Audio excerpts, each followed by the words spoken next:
میرے پیارے بھائیوں اور بہنوں، کبھی کبھی ہمارے دشمن ایسے ہوتے ہیں جنہیں ہم نہیں جانتے اور اللہ ہی بہتر جانتا ہے۔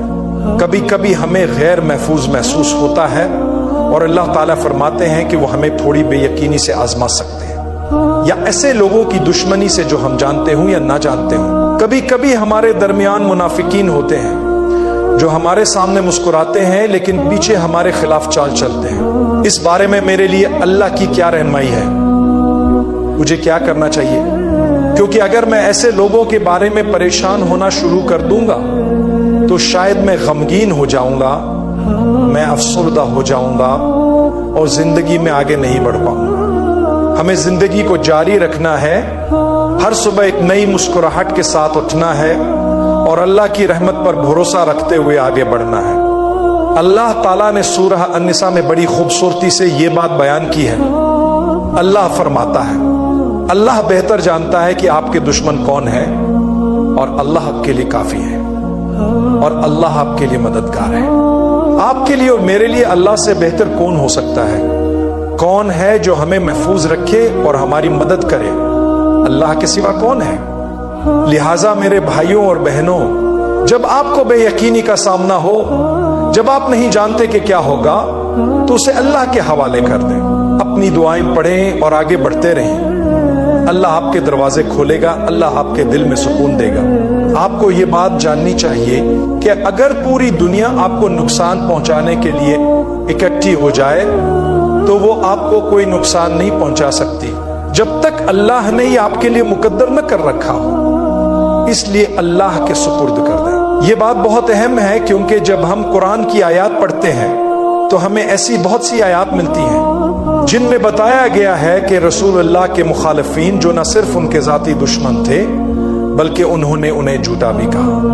وہ کہتے تھے کہ رسول اللہ وہ نہیں ہے جو دکھائی دیتے ہیں، حالانکہ وہ نبوت سے پہلے صادق اور امین یعنی سب سے سچے اور سب سے قابل اعتبار شخص کہے جاتے تھے۔ اگر لوگوں نے رسول اللہ اور ان کے ساتھیوں کے ساتھ ایسا کیا تو پھر ہم کون ہوتے ہیں؟ ہمیں اس بات پر افسوس نہیں کرنا چاہیے، کیونکہ اگر اللہ کے راستے پر چلنے والوں کے ساتھ ایسا ہو سکتا ہے تو ہمیں بھی اس کا سامنا کرنا پڑے گا۔ جب لوگ آپ کے بارے میں کچھ برا کہیں تو ان باتوں کو اپنے دل پر نہ لیں۔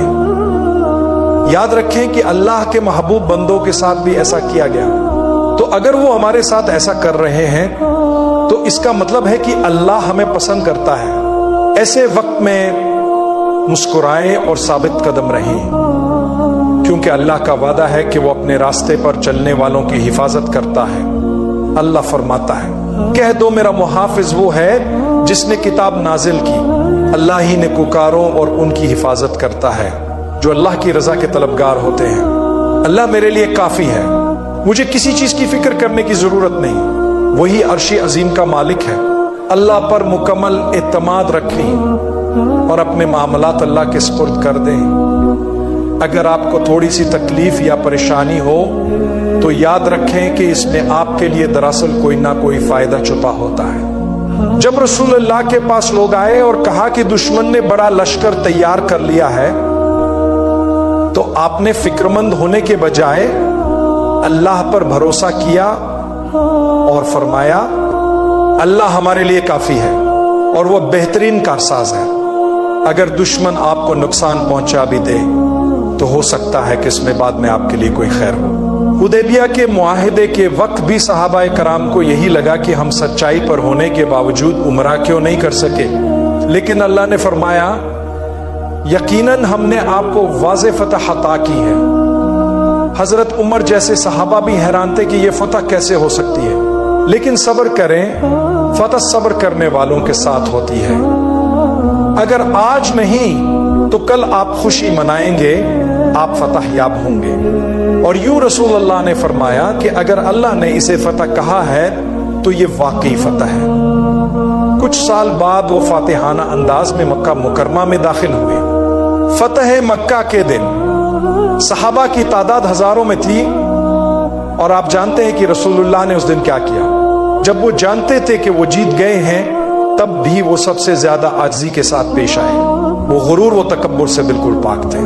جو بھی اس دن معافی کا طلبگار ہوا اسے معاف کر دیا گیا۔ صرف یہی نہیں، جب انہیں مکمل طاقت اور اختیار حاصل تھا، جب وہ اپنے دشمنوں کے ساتھ جو چاہتے کر سکتے تھے، تو انہوں نے کیا کیا؟ انہوں نے ایک سوال کیا، اور یہ سوال مجھے بہت پسند ہے کیونکہ اس سے ہمیں بہت کچھ سیکھنے کو ملتا ہے۔ جب آپ طاقتور ہوں، جب آپ کے پاس دولت ہو، جب آپ کے پاس اختیار ہو، جب آپ کسی منصب پر ہوں، تو آپ کیا کریں گے؟ رسول اللہ ان سب سے بلند تھے، یہ سب دنیاوی القابات ہیں، لیکن آپ سب سے افضل نبی، سب سے بہترین انسان تھے۔ رسول اللہ نے اہل قریش سے پوچھا، تمہیں کیا لگتا ہے کہ میں آج تمہارے ساتھ کیا کروں گا؟ وہ جانتے تھے کہ انہوں نے کیا ظلم کیے ہیں، قتل کیا ہے، لوٹا ہے، ستایا ہے، لیکن سب خاموش کھڑے تھے۔ وہ امید کر رہے تھے کہ اچھا سلوک کیا جائے گا۔ رسول اللہ نے فرمایا، جاؤ تم سب آزاد ہو، آج تم سے کوئی بدلہ نہیں لیا جائے گا۔ حضرت موسیٰ اور بنی اسرائیل کو فرعون کے ظلم و ستم کا سامنا رہا۔ برسوں کی اذیت کے بعد حضرت موسیٰ اور ہارون نے دعا کی، یا اللہ، یہ فرعون دن بدن زیادہ فساد پھیلا رہا ہے، آپ نے اسے دنیا کی خوبصورتی، دولت اور اختیار دیا ہے، اور وہ اسے لوگوں کو گمراہ کرنے کے لیے استعمال کر رہا ہے۔ یا اللہ، اس کا مال ختم کر دے، اس کا دل سخت کر دے۔ اللہ نے جواب دیا، میں نے تمہاری دعا قبول کر لی ہے، لیکن تمہیں ثابت قدم رہنا ہوگا یہاں تک کہ تم اپنی دعا کو حقیقت بنتے ہوئے دیکھو۔ اللہ ہمیشہ سنتا ہے، ہماری دعائیں قبول ہو جاتی ہیں، لیکن کبھی وقت لگتا ہے۔ فتح تبھی نصیب ہوگی جب ہم صبر و استقامت کے ساتھ صحیح راستے پر چلتے رہیں گے۔ اللہ ہمیں کامیابی عطا کرے گا بشرطے ہم اس کے حکم پر چلیں اور اس کی راہ میں ثابت قدم رہیں۔ میں اپنی بات کو ایک خوبصورت آیت کے ساتھ ختم کرنا چاہتا ہوں جو ہم نے آج شام پڑھی۔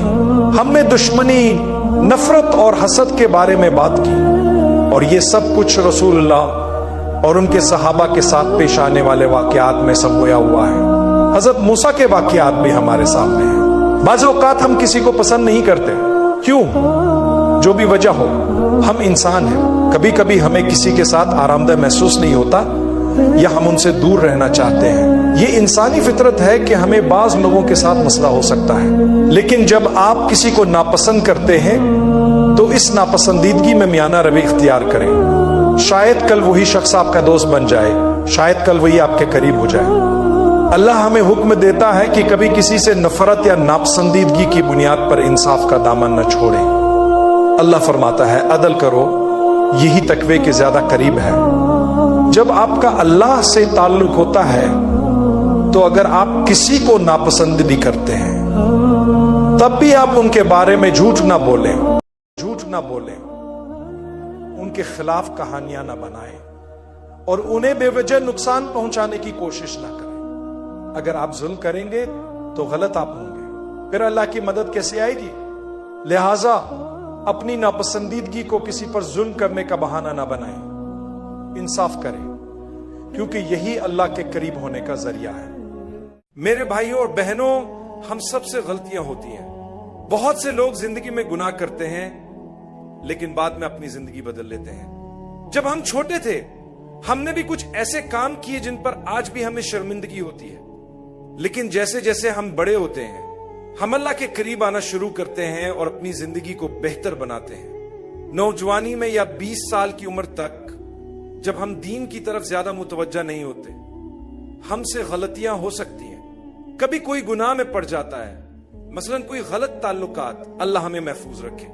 کچھ لوگ فحش مواد دیکھنے لگتے ہیں یا اپنے دوستوں کو اپنی غلط تصاویر بھیج دیتے ہیں، کبھی نشے یا شراب جیسے برے کاموں میں مبتلا ہو جاتے ہیں، لیکن بعد میں انہیں احساس ہوتا ہے کہ یہ سب غلط تھا، بعد میں وہ نادم ہوتے ہیں۔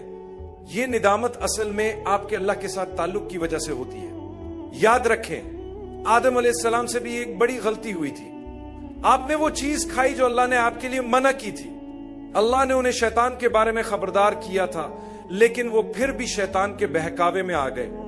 لیکن جب آدم علیہ السلام نے غلطی کی تو اللہ نے انہیں توبہ کا موقع دیا۔ انہوں نے اللہ کے حضور عاجزی سے کہا، اے ہمارے رب، ہم نے اپنی جانوں پر ظلم کیا، اگر آپ نے ہمیں معاف نہ کیا اور ہم پر رحم نہ کیا تو ہم نقصان اٹھانے والوں میں سے ہوں گے۔ اللہ نے ان کی اس دعا کو قبول کیا، ان کی توبہ کو شرف قبولیت بخشا اور انہیں معاف کر دیا۔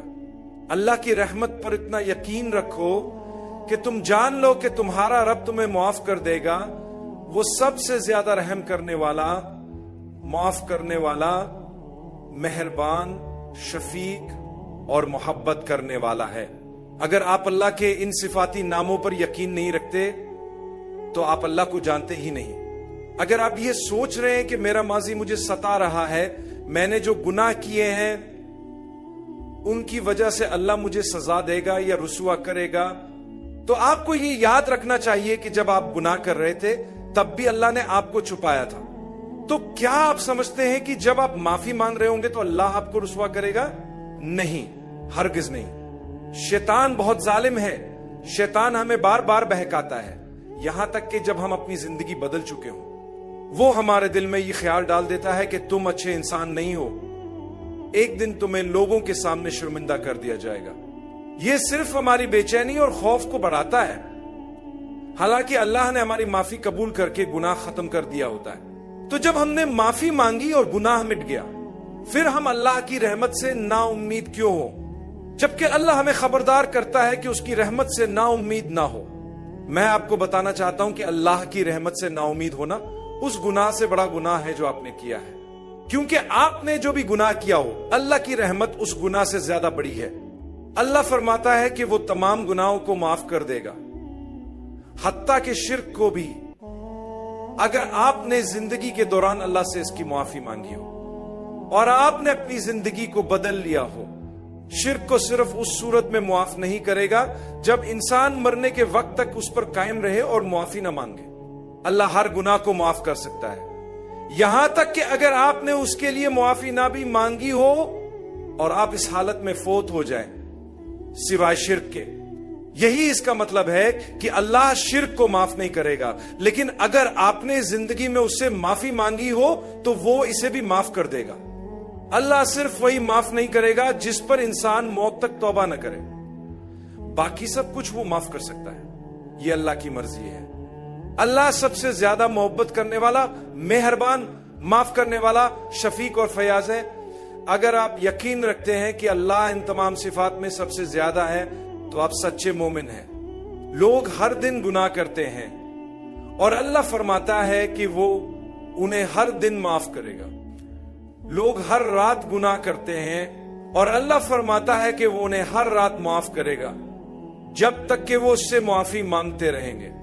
تو اللہ کی رحمت سے کبھی مایوس نہ ہو۔ شیطان کے جالوں میں سے ایک جال یہ ہے کہ وہ آپ کو آپ کے ماضی سے پریشان کر دیتا ہے، جس سے لوگ OCD جیسی بیماریوں میں مبتلا ہو جاتے ہیں، مایوس ہو جاتے ہیں، کھا نہیں سکتے، پی نہیں سکتے، صرف اس وجہ سے کہ انہوں نے 20 سال کی عمر میں کچھ غلط کیا تھا۔ ہو سکتا ہے آپ نے اپنی عصمت کھو دی ہو، اللہ ہمیں محفوظ رکھے۔ بہت سی نوجوان لڑکیاں پیغام بھیجتی ہیں کہ بدقسمتی سے ہم نے ایک غلطی کی، ایک گناہ کیا اور اب ہم نہیں جانتے کہ کیا کریں۔ مایوس نہ ہوں، مغفرت آپ کے لیے بھی ہے، اللہ آپ کو معاف کرے گا اور یقیناً آپ کے لیے دروازے کھول دے گا۔ اللہ کے دروازے ہمیشہ کھلے ہیں، اس کا مطلب یہ نہیں کہ آپ تباہ ہو گئے ہیں یا آپ کو سزا ملے گی۔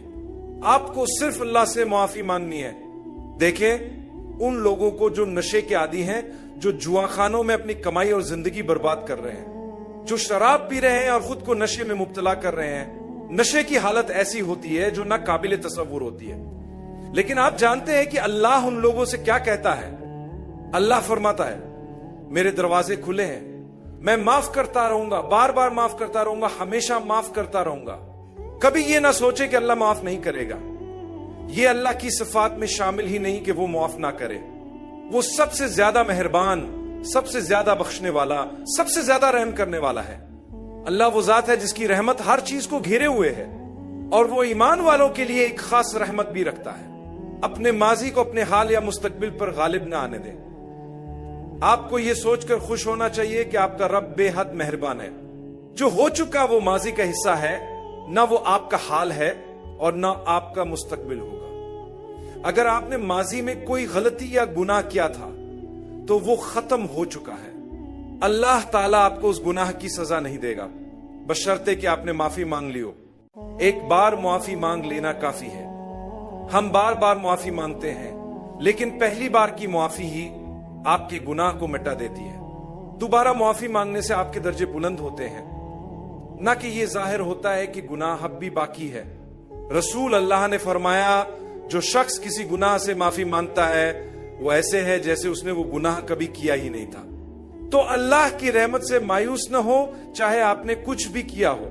آپ ابھی بھی اللہ کے محبوب بندے ہیں، اس کی مخلوق ہیں. وہ آپ سے محبت کرتا ہے، اس نے آپ کو پیدا کیا ہے اور وہ آپ کے لوٹنے کا انتظار کر رہا ہے. وہ نہیں چاہتا کہ آپ اس کی رحمت سے مایوس ہوں. شیطان کا سب سے بڑا فریب یہ ہے کہ جب آپ معافی مانگ لیتے ہیں تو وہ آپ کے دل میں شک پیدا کرتا ہے کہ اللہ نے معاف نہیں کیا. یہ شک کرنا کہ اللہ کی رحمت آپ کے لیے نہیں ہے اس گناہ سے بھی بڑا گناہ ہے جو آپ نے پہلے کیا، کیونکہ اس میں آپ نے اللہ کی رحمت کو پہچانا ہی نہیں. یہ کچھ الفاظ تھے جو میں کہنا چاہتا تھا. میں بس جلدی سے اس بہن کے لیے دعا کرنا چاہتا ہوں جنہوں نے کہا کہ میں 16 سال سے شادی شدہ ہوں اور ابھی تک اولاد نہیں ہوئی. اللہ تعالیٰ آپ کو وہ عطا کرے جو آپ کے لیے سب سے بہتر ہو. آپ کا یقین پختہ ہونا چاہیے کہ اللہ جانتا ہے کہ آپ کے لیے کیا بہتر ہے. بہت سے لوگ جن کے بچے ہیں وہ بھی پریشان ہیں، کچھ لوگ جن کے صرف بیٹے ہیں وہ بھی پریشان ہیں، کچھ لوگ جن کی صرف بیٹیاں ہیں وہ بھی پریشان ہیں، کچھ کے بچے ان کے لیے اس حد تک آزمائش بن گئے کہ وہ چاہتے ہیں کہ ان کے پاس اولاد ہی نہ ہوتی. اور ہم ہیں کہ جنہیں اللہ نے شاید کسی حکمت کے تحت کسی چیز سے روکا ہے اور ہم پھر بھی شکایت کر رہے ہیں. اس کا مطلب یہ نہیں کہ آپ کوشش چھوڑ دیں یا اللہ کی رحمت سے امید رکھنا چھوڑ دیں، بلکہ آپ کی امید اور آپ کی آزمائش آپ کو جنت میں لے جائے گی، کیونکہ آپ اللہ کی رحمت پر یقین رکھتے ہیں اور یہ مانتے ہیں کہ اللہ وہی کرے گا جو آپ کے لیے سب سے بہتر ہوگا. میں دعا کرتا ہوں کہ اللہ ہم سب پر اپنی رحمت فرمائے. ہمیں اپنے ماضی کے گناہ ہوں، چاہے وہ بچپن کے ہوں یا کل کے، ان کی وجہ سے ڈپریشن اور پریشانی کا شکار نہیں ہونا چاہیے. جب آپ اللہ سے معافی مانگ لیتے ہیں تو معاملہ ختم ہو جاتا ہے، وہ مٹ جاتا ہے، وہ تاریخ بن جاتا ہے، وہ ماضی بن جاتا ہے. اللہ تعالی ہم سب کو اچھا انجام نصیب فرمائے. السلام علیکم.